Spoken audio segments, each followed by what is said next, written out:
Morning बच्चे, आपके YouTube channel science study centre में आप सबका स्वागत है।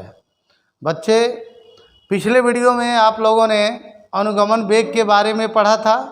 आज हम लोग पढ़ेंगे विद्युत धारा तथा अनुगमन वेग में संबंध, या धारा, विद्युत भी लगा सकते हैं हम लोग, विद्युत धारा तथा अनुगमन वेग में संबंध। तो आइए देखते हैं। ये देखिए, यह एक चालक है जिसकी लंबाई L है और जब इसको किसी बाह्य विद्युत स्रोत से कनेक्ट करते हैं तो इससे धारा I प्रवाहित होती है, जिसके कारण चालक में विद्युत क्षेत्र उत्पन्न हो जाता है और विद्युत क्षेत्र के विपरीत दिशा में मुक्त इलेक्ट्रॉन अनुगमन वेग Vd से गतिमान हो जाते हैं। अब यदि चालक के अनुप्रस्थ काट का क्षेत्रफल A मान लिया जाए और मुक्त इलेक्ट्रॉनों का तो अनुगमन वेग Vd है ही, तो अगर आवेश Q को एक सिरे से दूसरे सिरे तक प्रवाहित होने में t समय लगे तो हम लोग जानते हैं विद्युत धारा की परिभाषा से I बराबर Q/T। अब हम लोग क्या करते हैं और मान लेते हैं कि प्रति एकांक आयतन में मुक्त इलेक्ट्रॉनों की संख्या n है। यहाँ लिख देते हैं, चालक के प्रति एकांक आयतन में मुक्त इलेक्ट्रॉनों की संख्या n। एकांक आयतन में मुक्त इलेक्ट्रॉनों की संख्या n है, ऐसा मान लेते हैं।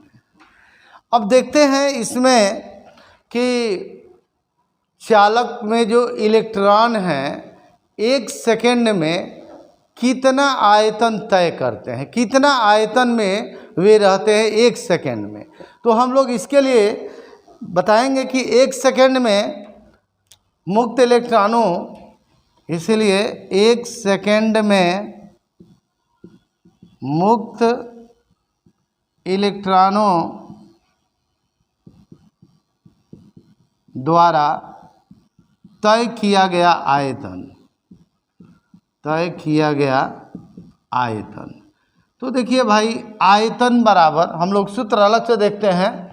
आयतन का सूत्र होता है आयतन बराबर क्षेत्रफल गुणे लंबाई या क्षेत्रफल गुणे चौड़ाई।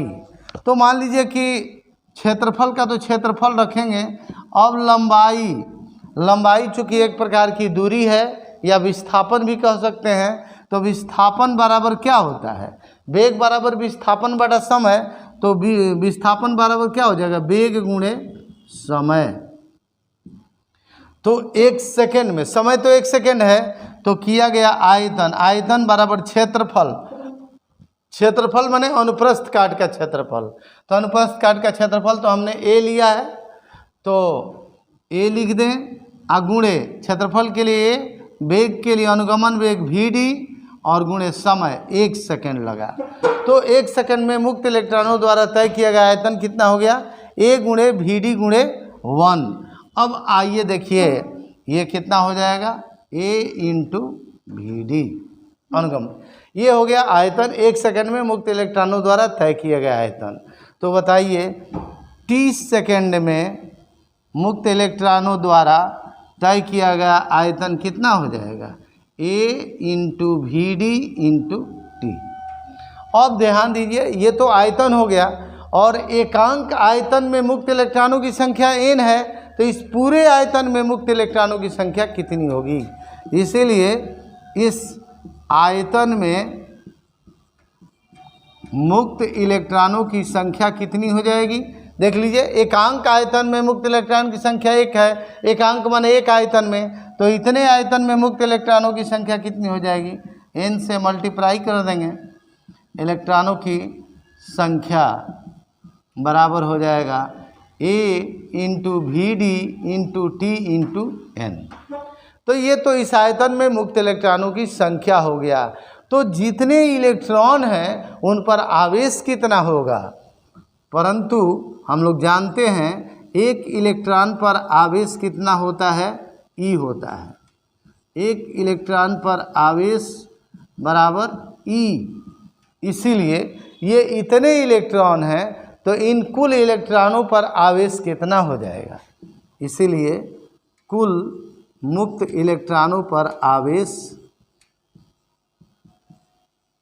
मुक्त इलेक्ट्रॉनों पर आवेश, ध्यान दीजिए भाई, यहाँ पर आयतन, जितना आयतन है उस चालक का, उस आयतन में मुक्त इलेक्ट्रॉन की संख्या इतनी है और इस आयतन में मुक्त इलेक्ट्रॉन की संख्या इतनी है और एक इलेक्ट्रॉन पर आवेश ई होता है, तो इन सभी इलेक्ट्रॉनों पर कुल आवेश कितना हो जाएगा, इसको Q मान लेंगे तो Q बराबर क्या हो जाएगा, इसमें E का मल्टीप्लाई हो जाएगा, A into V D into T into N गुणे ई। Q बराबर एन ई, ऐसे भी हम जानते हैं Q बराबर एन ई, कुल इलेक्ट्रॉनों की संख्या गुणे आवेश। तो ये हो गया कुल आवेश Q का मान। अब यही Q का मान यहाँ रख देंगे धारा में, समीकरण 1 में, तो क्या हो जाएगा यहाँ लिख देते हैं। इसीलिए समीकरण 1 से I बराबर Q की जगह पर ये मान रख दीजिए A we d t n into e बटा में T। अब ये T से T कट गया तो I बराबर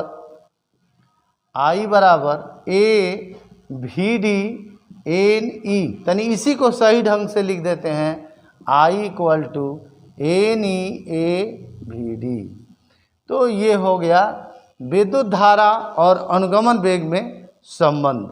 तो बच्चे ये हो गया विद्युत धारा और अनुगमन वेग में संबंध, यही हम लोग प्राप्त किए, I बराबर N E A V D. तो धन्यवाद बच्चे।